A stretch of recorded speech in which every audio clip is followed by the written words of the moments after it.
What's going on, ladies, gentlemen, boys, girls, and those of unspecified genders? It's me, XgoSolo. I'm back, but these days I go by ZenkoSolo. Now, despite what a lot of you may think, in the last year I never actually stopped making YouTube videos. I'm not sure if I ever said this, but I still, very much, am a creative person, which means when I stop working on one thing, I just go to work on something else. Since my departure, I ended up having a Marvel Rivals channel that actually was successful in some way, shape, or form. It sits at around 2,000 subscribers from around the 2-month period I was working and active on it. And then the other channel was for Final Fantasy XIV. It sits at around 420 subs, has 2 videos on it, and I'm very proud of both of them. Then of course you have the VTuber model. This was in the works around the time of me leaving this channel originally, so not very many of you ever got to see it, and it is a significant improvement over that glorified sheet of paper that I was using before. The point I'm making is, while I did leave this YouTube channel, I never actually stopped uploading because I wanted to prove to myself I would be able to garner some measure of success without a fat bald bastard coming into my life, taking a sledgehammer to my relationships and pretty much manipulating me because he could. And guess what? I went and did just that, which means I have successfully proven to myself that I can manage a YouTube channel nowadays, seeing as my emotions aren't getting the best of me every 7th second, and Tectone is currently having a mental breakdown and has moved over to politics, so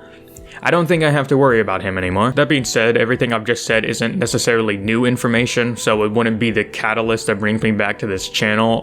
The real reason is twofold. For starters, Sparkle came back to Honkai Star Rail, and I enjoy her as a character. There are 3 different fictional groups in media that I like to the extent that if I even catch a whiff of them in a game, I will go back to it regardless of my feelings on the product. Those being the Fox Clan from Fortnite, which roughly shows up once every 2.5 years, the people of Mew from Mega Man Star Force 2, and then finally the Masked Fools from Honkai Star Rail. Now the second reason I came back to this channel is because I actually cannot make a new YouTube channel for another 6 or so months, because guess what? When you are on YouTube, you can only verify a channel with your phone number around 2 times a year, and if it wasn't obvious by what I said previously about the Final Fantasy and Marvel Rivals channel, I've already hit that limit, which means it's either this or I wait 6 months, and I'm not going to do that. That being said, I am now officially back, and I will be uploading a few videos related to Honkai Star Rail before moving on to bigger and better things, at least in my opinion. That all being said, I hope you all look forward to that. I will be more active in the not too distant future, and if you have any questions for me and where I've been, do feel free to ask them in the comment section down below. I actually heard a rumor floating around that YouTube has added a feature where you can record voice memos to respond to comments, and if that's the case, I cannot wait to abuse that one.